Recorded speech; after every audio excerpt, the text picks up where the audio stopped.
Hello everyone, this is Mark from 3D Origami Dream Bank, and I'm excited to show you this bag to you. It's a bag that's been made from the woven 1 and 2 cutting dies. These cutting dies right here, and it was also made with the 132 cut corner 3D origami die. And some of the things that I did to make this bag is I folded these papers and I stacked them to make this handle right here. And also, I also stacked, I don't know if you can see it, I can show you with a flashlight.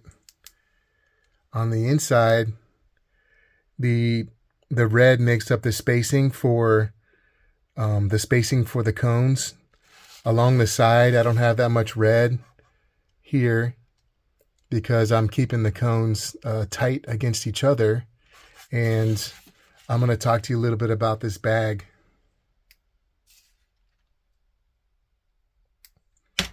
Now, I've been working on it for about 3 weeks, and some of the special features is it has handles that move like that, so you can put them up and down, and then so you can pick it up. And it kind of has like a beehive type shape to it, or you can say maybe like some kind of bird's nest.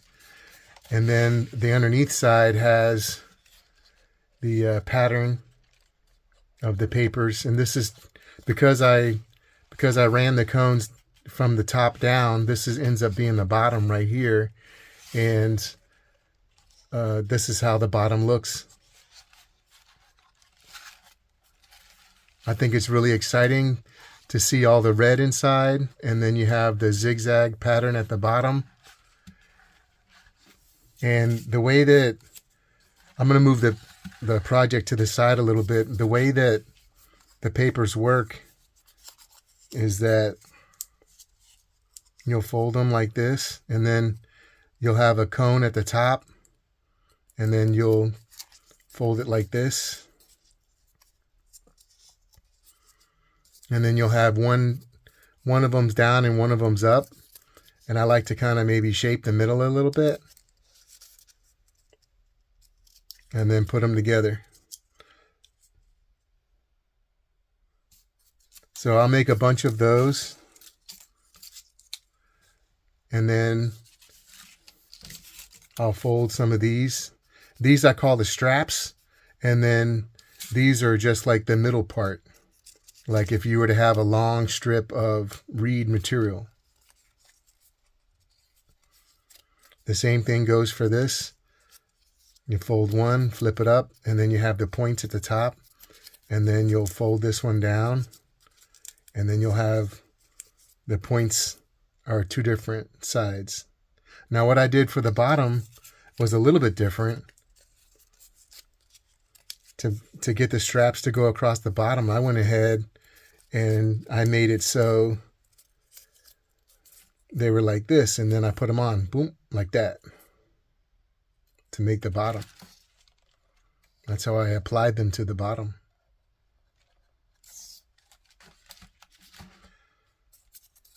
So I'm going to change this around.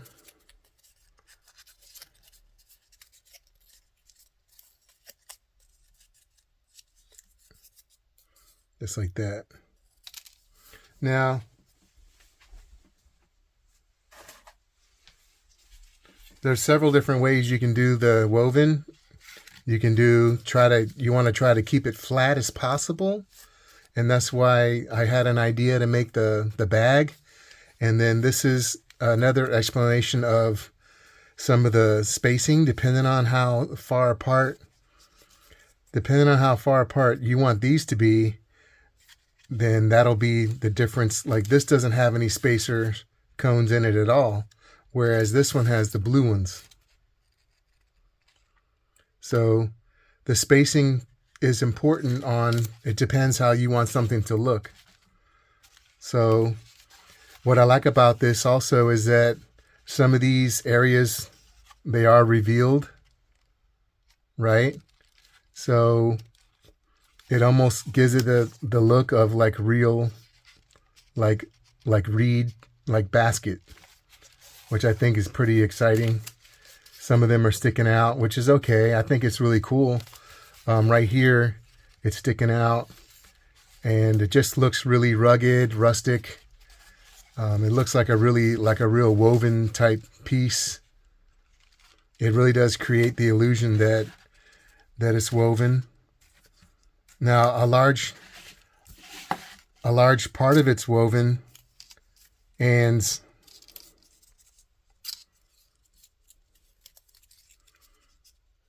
if you get this and put this next to it,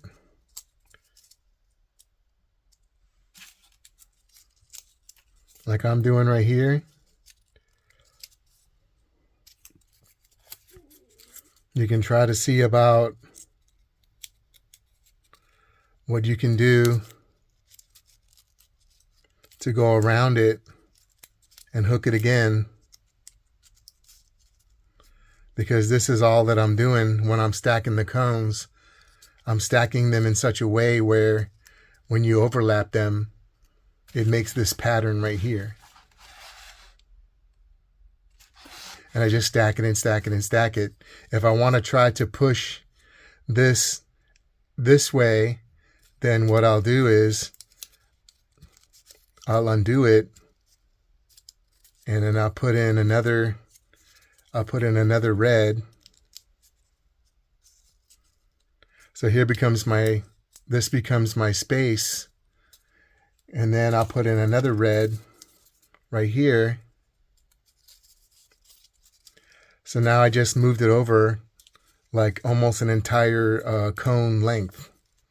So now when I go around, and I also like to put a red on top of the gold, because I like to try to stretch this middle part as much as I can.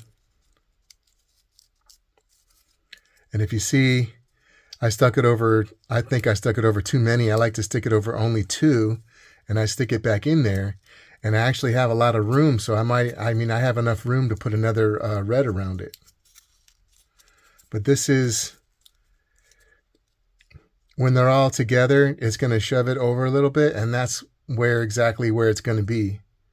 And then these brown ones, when a lot of times they're either this close, there's a lot of room right here. If you can see, there's a lot of room for if something's curved or if something's closer.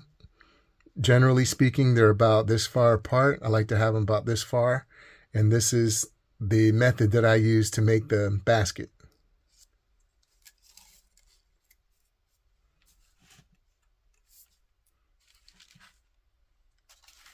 So I'm just really excited to show this to you. This is my first real project for using the woven 1 and 2.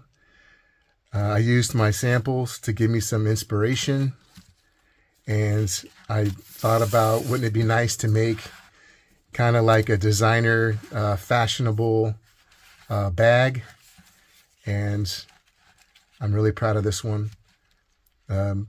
So please like and share my channel, ring my bell. Don't forget to subscribe. And this is Mark from 3D Origami Dream Bank. Have a nice day.